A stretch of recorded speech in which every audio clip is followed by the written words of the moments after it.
Recently আমরা Siliguri travel করি modern ট্রাভেলসের এই বিলাসবহুল বাসে।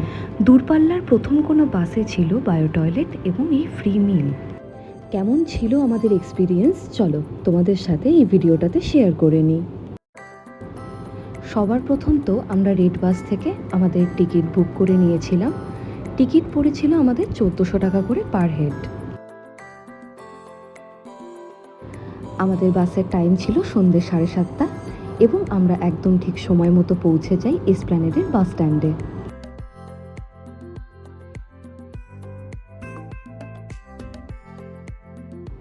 বাইরে থেকেই দেখতে পাচ্ছ বাসের লুকটা ছিল অ্যামেজিং। টিকিট প্রাইসটা আমাদের 1400 টাকা পড়লেও এটা সিজন ওয়াইজ কিন্তু ভ্যারি করে। ডিমান্ড থাকলে 1400 টাকার টিকিট 3000 টাকাতেও পেতে পারো তোমরা।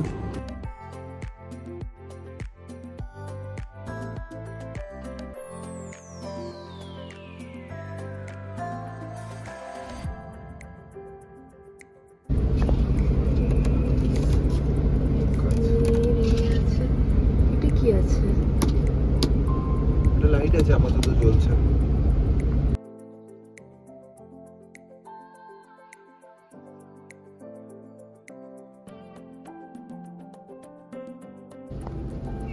প্রাজাক্তা কলির বইটা কোথায় গেল? এইটা স্যার, এই বইটাও খুব ভালো, কিন্তু সাইকোলজি আর্ট অফ নিতে হলে বই কেনার একটা বৃথা চেষ্টা করতে করতে বাস ছাড়া সময় হয়ে গেল এবং ঠিক সন্ধ্যে 7:33 নাগাদ আমাদের বাস ছেড়ে দিল। বাস ছাড়া সবার প্রথমেই দিয়ে গেল আমাদের দুটো 750 ml জলের বোতল।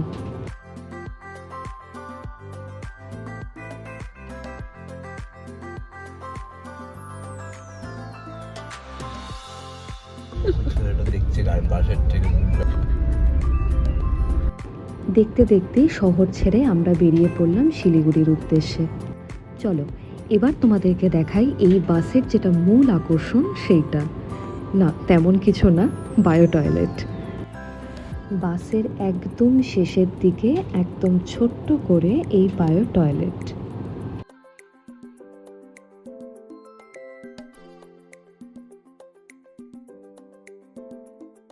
আমার মনে হয় প্রতিটা জিনিসেরই অ্যাডভান্টেজ যেমন থাকে তেমন ডিসঅ্যাডভান্টেজও থাকে। টয়লেটটা বাসের একদম লাস্টের দিকে হওয়ায় এটাকে ইউজ করা মোস্ট ডিফিকাল্ট একটা টাস্ক। আমাদের কথা তো ছেড়েই দাও, বয়স্ক মানুষদের জন্য এটাকে ব্যবহার করা আমার মনে হয়েছে ভীষণ ডিফিকাল্ট। কারণ এত ঝাঁকুনি, সেখানে দাঁড়িয়ে থাকাটাই মুশকিল, তারপর তো তুমি নিজেকে হালকা করার কথা ভাববে।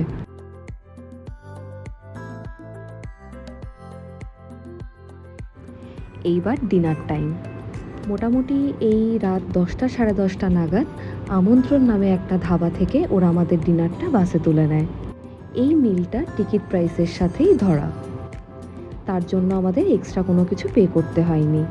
ডিনার যেহেতু বাসেই প্রোভাইড করা হয় তাই সারা রাতেই বাসটা কোথাও দাঁড়ায় না। ডিনারে ছিল ফ্রাইড রাইস, চিলি পনির, স্যালাড, একটা মিষ্টি আর পেপার বোর্ডের একটা জুসের প্যাকেট। খাবারের পোর্শন, কোয়ালিটি এবং টেস্ট তিনটেই আমাদের ভীষণ ভালো লেগেছিল।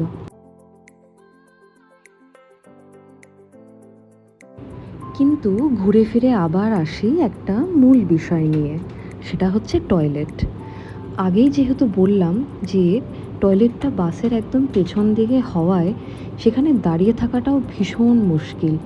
বয়স্ক মানুষদের জন্য তো খুবই রিস্ক, মানে আমি নিজেই একবার পড়তে পড়তে বেঁচে যাচ্ছিলাম, এরকম ব্যাপার। আর যেহেতু বাস যখন চলবে না তখন টয়লেট ইউজ করাও বারণ, তাই আমি তো বলবো যে বয়স্ক মানুষদের জন্য একটু রিস্কি বিষয়টা, তাই এটা ভেবেচিন্তে চুজ করলেই বেটার হয়। না হলে তো বাস জার্নিটা অবশ্যই প্রচণ্ড কমফোর্টেবল হবে। ডিনারের পরে একবার টয়লেট ইউজ করতে গিয়ে আমার মাথাটা এমনভাবে ঘুরিয়ে যায় যে আমি সারা রাতও ঘুমোতে পারিনি, আমার শরীর এত খারাপ লাগছিল। আমার চোখ মুখ দেখেই বোঝা যাচ্ছে যে আমি সারা রাত কতটা কষ্ট করেছি এবং আমি এখনও লিটারালি ওই কষ্টটা চেপে রেখেই বাসে বসে আছি। দেখতে দেখতেই আমরা পৌঁছে যাই শিলিগুড়ি এবং এই ছিল আমার এক্সপিরিয়েন্স। তোমরা যারা ট্রাভেল করেছো মডার্ন ট্রাভেলসের এই বাসে, তোমাদের কেমন এক্সপিরিয়েন্স ছিল আমাকে জানিও। আজকের ভিডিওটা এখানেই শেষ করছি। ভালো থেকো, দেখা হবে পরের ভিডিওতে।